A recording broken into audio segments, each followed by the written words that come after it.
Edward has run his branch line for many years.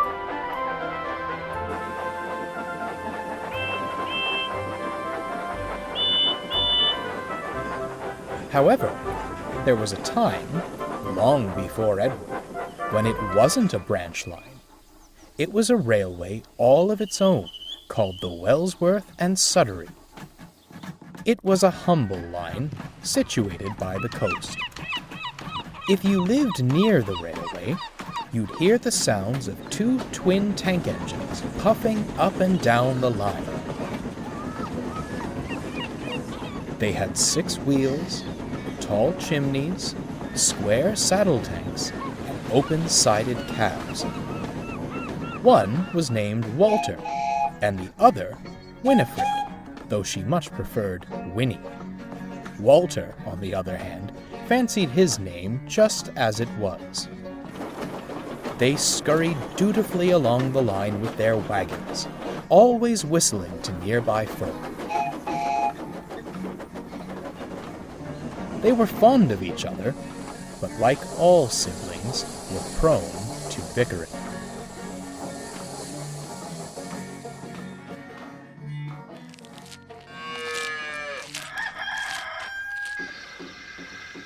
It is a most exciting day. One morning, the engines were greeted by Mr. Catherick, the manager. Beside him was a post with a red and white plank jutting out at the top. It loomed high above the little engines.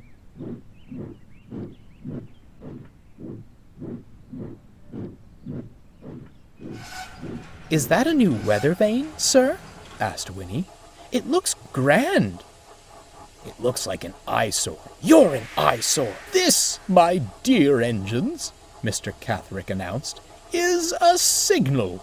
We'll soon be carrying passengers, and must ensure proper coordination of your trains. It shall be stationed down the line, but first, a demonstration.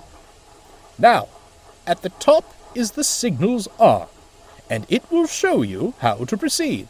"How? It can't talk like Driver," Walter huffed to himself. "When the arm sticks out like this, it means danger. You are to go no further." "Taking orders from a plank of wood." "Shush!" Winnie scolded. "This is important." "Huh!" Walter scoffed. "We'll now show you what a caution signal looks like. Mr. Jones, if you'd please." Nothing happened. "Mr. Jones, if you'd please." "Sorry, sir," came a bumbling voice, and the arm fell slightly. "Excellent," Mr. Catherick smiled. "Finally, the signal for line clear. Mr. Jones," he called. Nothing happened. "Jones, you—" "This shall take but a moment," he smiled at the engines, before storming off towards his unseen comrade. "What a joke," Walter grumbled. "Why bother with all this?" "It's for the sake of our passengers," Winnie replied. "Ha!" Walter snorted. "Driver's kept me safe from the start. I'll put my faith in him." With that, Walter began daydreaming, unconcerned with what the line clear signal looked like. He was still quite unbothered next morning as he strolled along with his wagons. Silly thing," he muttered. "Imagine being ordered about by an overgrown matchstick.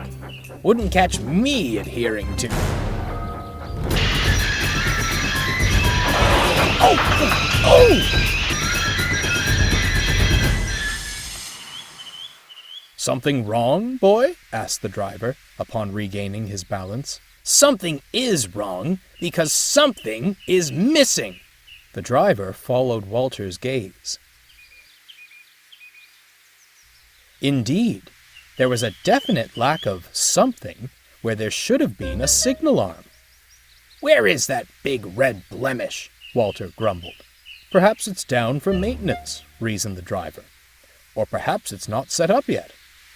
In any case, I'm sure we're safe to— Oh, no, Walter interrupted. I don't trust a thing about this horrid invention. Walter, be reasonable. Mr. Catherick said the signal arm would show us when to go. But how can I know that if the arm has grown legs and gone for a walk? The driver's attempts to reason with Walter quickly devolved into bickering. The firemen hadn't the energy to join in and began reorganizing coal in the bunker. They were so busy quarreling, they didn't realize they had company.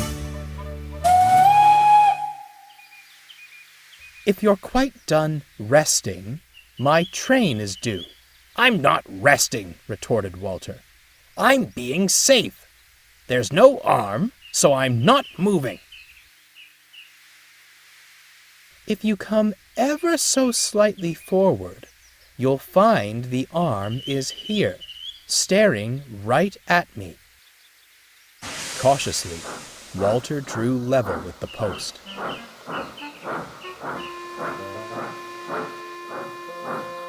Above him was the signal arm, pointed straight at the ground.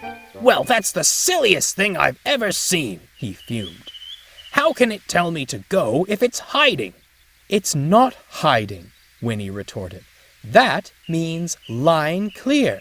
Well, how was I supposed to know that? If you'd been paying attention, you would have. It seems Mr. Jones's distraction rubbed off on you, Walter. You may be resistant to change, but that's no excuse for ignorance. If you are to run on this railway, you must know how things work. Understood? Yes, sir, Walter sighed. Sorry, sir.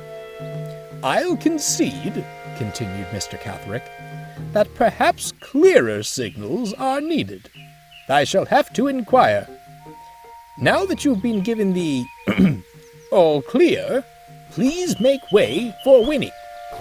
He walked back to the cab as Winnie grinned.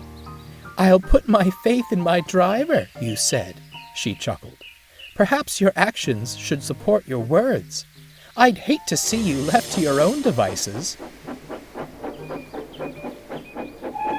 She backed away, chortling.